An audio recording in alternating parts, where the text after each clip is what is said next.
Bonjour, bienvenue pour ce nouvel épisode. Ça va être la fin du rituel draconique. Après ça, pour savoir quoi faire entre le début du rituel draconique et la fin du rituel draconique, il manque le milieu. Le milieu, je l'ai mis dans la playlist la terre du milieu enchantée, la terre du milieu envoûtée ou la playlist la terre du milieu maudit. Parce que je vais pouvoir vous donner toutes sortes de rituels bons, moins bons, puis mauvais. Je vais vous donner toutes sortes de rituels comprenant ces trois aspects de la magie, qui est l'envoûtement, l'enchantement, et les malédictions qu'on peut envoyer aux personnes. Fait que c'est ça. Aujourd'hui, je me concentre sur la fin du rituel. Une fois que vous avez fait le début du rituel, puis que vous avez fait la taille du milieu, il reste à fermer le rituel, à le closer. Donc, vous avez une coupe de vin. Comme vous n'avez pas encore coupé le cercle de protection, vous baignez dans une dense énergie très lourde et légère à la fois. C'est l'accumulation de mana imprégné de votre désir. Donc, soyez joyeux, c'est le temps de rajouter l'énergie émotionnelle pour se faire lever la coupe de pouvoir à deux mains au-dessus de votre tête et dites, la coupe de pouvoir, c'est la coupe de vin. Vous dites, coupe de pouvoir, coupe de puissance, magie des dragons, merci d'avoir répondu à mon appel essentiel. Partageons ce soir notre réussite dans la joie universelle. Vous pouvez prendre maintenant une gorgée de vin.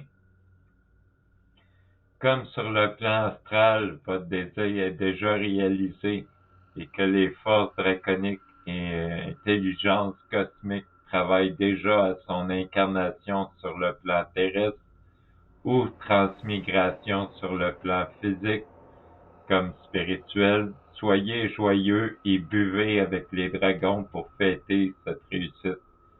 Buvez votre coupe de vin en prenant soin d'en laisser aux dragons. Prenez le temps de discuter et écouter les dragons en buvant, chantez, dansez. Si vous le désirez, s'il y a un problème que vous n'avez pas, que vous n'avez pu résoudre par la magie, c'est le moment de demander conseil aux entités draconiques. Si vous ne buvez pas de vin, prenez un jus de fruits, mais il est primordial de quand même laisser une coupe de vin pour les dragons, surtout lorsque le vin remplace le sang pour symboliser la puissance. C'est de la haute magie que vous faites, et si vous n'avez pas les moyens d'en faire, il vaut mieux ne pas en faire et pratiquer quelques rituels de basse magie sans grandes conséquences et qui fonctionnent très bien quand même. Ne cherchez pas à tromper les entités dans un rituel de haute magie où votre magie sera affaiblie par votre affront envers ces esprits millénaires et vous perdrez leur respect. En haute magie, il faut être prêt à faire des sacrifices. Si vous ne voulez pas en faire, alors ne touchez jamais à la haute magie.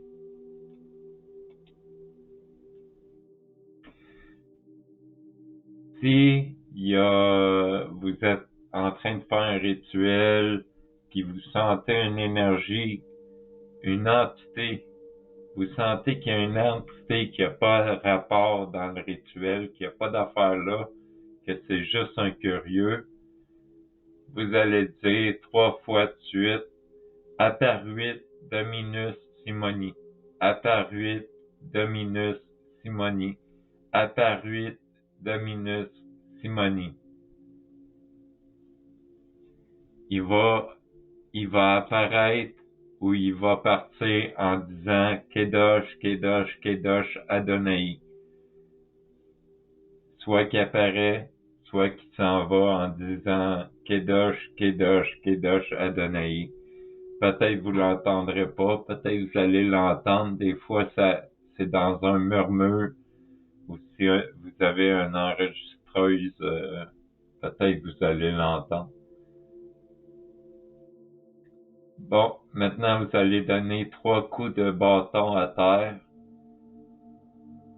Cela ramènera l'assemblée, une fois que vous avez fini de fêter votre réussite du rituel, vous allez donner 3 coups de bâton à terre. Cela ramènera l'assemblée à l'ordre et fera cesser les bavardages mentaux. Remerciez gentiment tous les dragons et guides qui se sont présentés et vous allez dire: je vous remercie, dragons anciens et guides qui se sont présentés en ce temple et sanctuaire sacré qui vous est dédié. Je remercie aussi tout esprit invoqué et toute entité auquel j'ai fait appel et qui ont partagé leur sagesse ici avec moi, comme nous le faisons et ferons à nouveau, ainsi soit-il. Le renvoi des entités élémentaires. Pour envoyer les esprits élémentaires, vous allez prendre l'épée et le 10 du pentacle, c'est-à-dire ça. Ça, c'est un 10. C'est un 10 de pentacle. Ça, c'est l'invocant, puis ça, c'est le bannissant. Ça dépend. Il faut. Vous voyez, j'ai fait un petit point noir. Je sais pas si vous le voyez, là. J'ai fait un petit point noir. Non, il n'est pas là.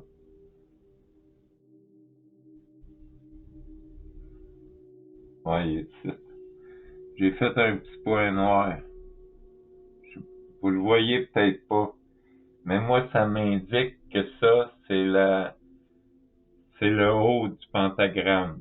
C'est très important de vous faire une marque pour savoir, parce que un côté, ça va être le pentagramme bannissant, comme celui-ci, c'est le pentagramme bannissant. Celui-là, c'est le pentagramme invoquant.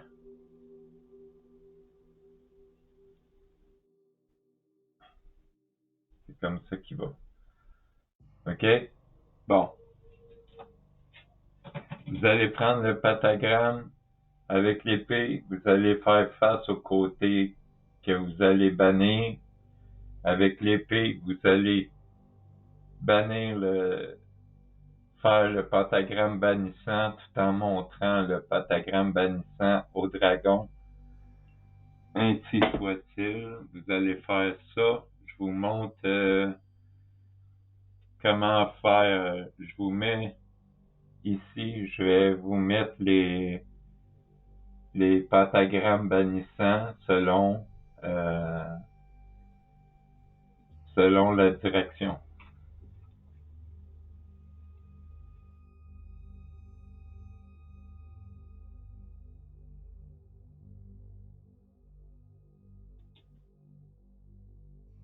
Quand vous allez glypher avec l'épée le pentagramme bannissant, vous allez dire: allez en paix, dragon du nord, gardien de la terre, et revenez à nouveau au jour et à l'heure du rituel.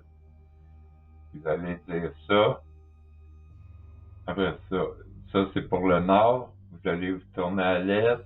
Allez en paix, dragon de l'est, gardien de l'air, et revenez à nouveau au jour et à l'heure du rituel. Ainsi de suite pour le sud puis l'ouest.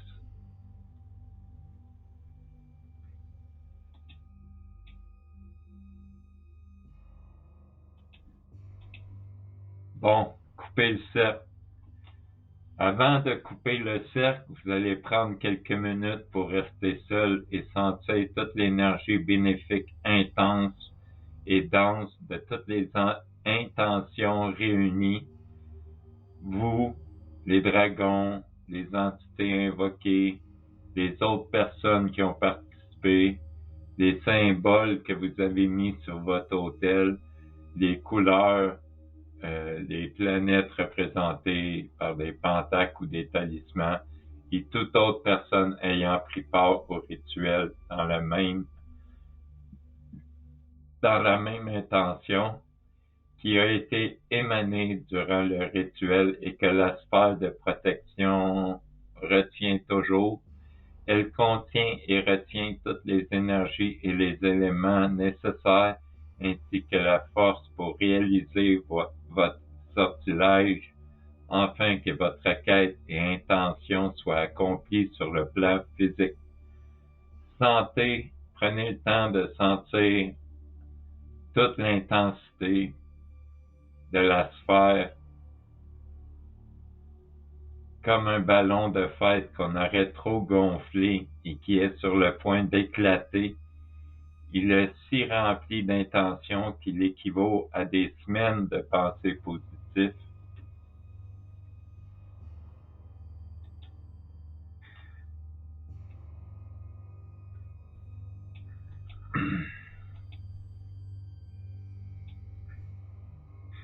Sentez la sphère vibrer comme si elle était incapable de contenir plus longtemps une énergie aussi dense et concentrée. Voyez l'énergie qui sort de la sphère telle de petites évaporations de brume aux couleurs de votre intention, tellement la sphère incapable de tenir face à une telle puissance énergétique est dominée par le désir de tout relâcher.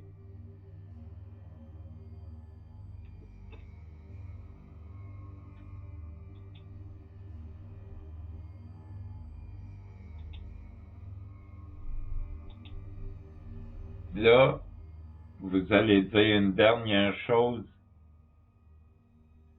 Vous allez dire, par le pouvoir du soleil, tel l'éclat. Non, désolé. Le pouvoir a commencé par le soleil tel l'éclat. Par la lueur d'un rayon de lune, la formule est exacte pour créer le désir et le matérialiser. Par l'air, le feu, l'eau et la terre, par la matérialisation des intentions concentrées, dragon des éléments, une grande magie opérée par le pouvoir du 3x3 et de l'intention. Promesse de magie créative, mes requêtes, tu tisses, mes intentions, tu concrétises et avec succès s'accomplissent. Vous allez prendre le parchemin sur lequel vous aviez écrit votre intention. Vous allez prendre la photo s'il y avait une photo. Tout ce que je vous ai dit dans le rituel qu'il faut brûler, vous allez le brûler. Mettre ça dans votre chaudron.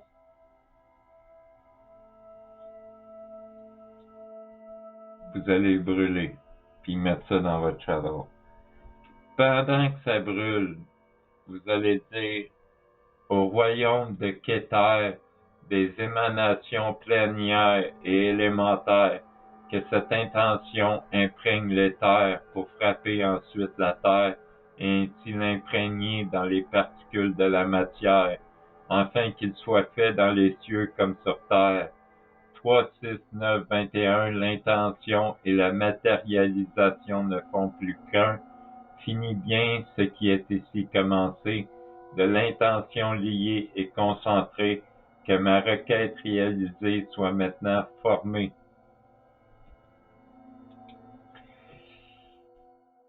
Quand vous dites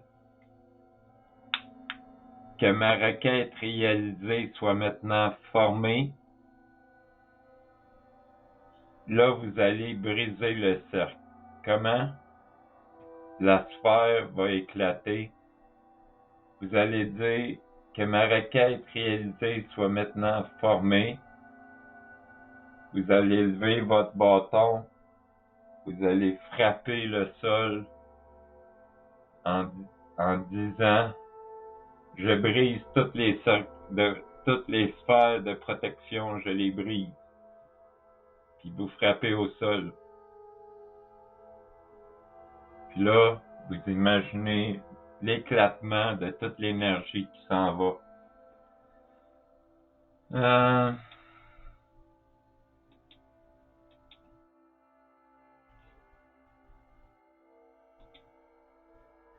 Après que vous ayez coupé, que vous ayez brisé, fait éclater la sphère, le cercle, si vous êtes de ceux qui percevez certaines énergies subtiles, ne vous inquiétez pas si vous ressentez ou voyez des résidus de mana encore réminiscents planer au-dessus de votre autel ou qui seraient restés accrochés près de l'autel.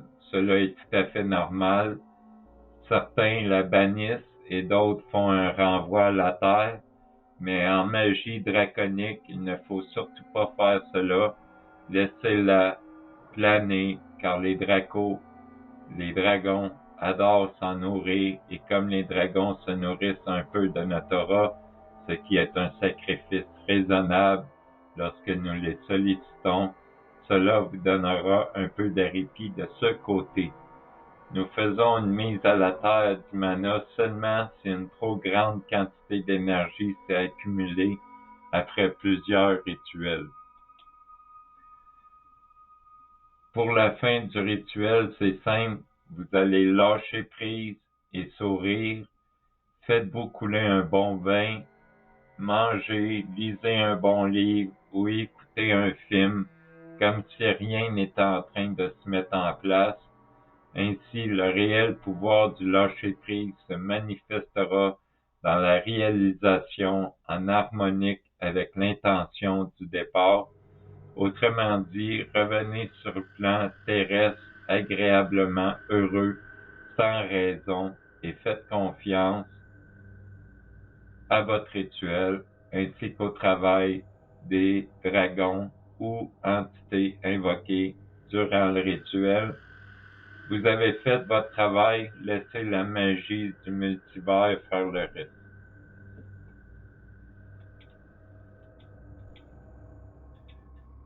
Voilà, c'est la fin du rituel draconique. Maintenant, pour le milieu du rituel, comme je vous ai dit, vous allez devoir aller voir les différents rituels dans les trois terres du milieu, qui est la terre du milieu enchantée, la terre du milieu envoûtée, la terre du milieu maudit. Si vous voulez des rituels plus de guérison, de choses comme ça, vous allez aller dans la terre enchantée. Maintenant, voilà, c'est tout ce que j'avais à dire. Si vous voulez lancer des malédictions, vous allez aller dans la playlist la terre du milieu maudit. Si vous voulez envoûter quelqu'un, vous allez aller dans la playlist d'envoûtement de la terre du milieu envoûté. Plus que ça va aller, plus que je vais vous mettre des rituels que vous allez pouvoir insérer à l'intérieur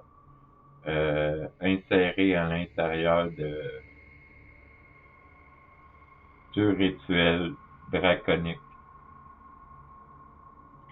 Là-dessus, je vais vous laisser. Je vous souhaite une bonne semaine.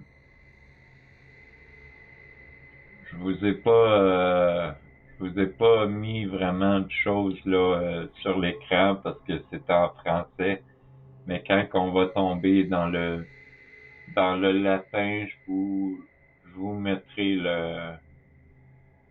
les invocations, s'ils sont en latin, en énochien, je vous les mettrai par là pour que vous puissiez lire convenablement ce qui est dit.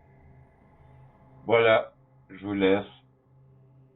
À la semaine prochaine pour un autre épisode de Kaylin, l'archimage de guerre, nécromancien. Parce qu'on va faire de la nécromancie. On va invoquer des démons. On va conjurer des démons. Je vais tout vous enseigner ça, mais là, commencer avec la magie draconique, parce que c'est moins dangereux. C'est quand même chaotique, mais c'est moins dangereux que les démons.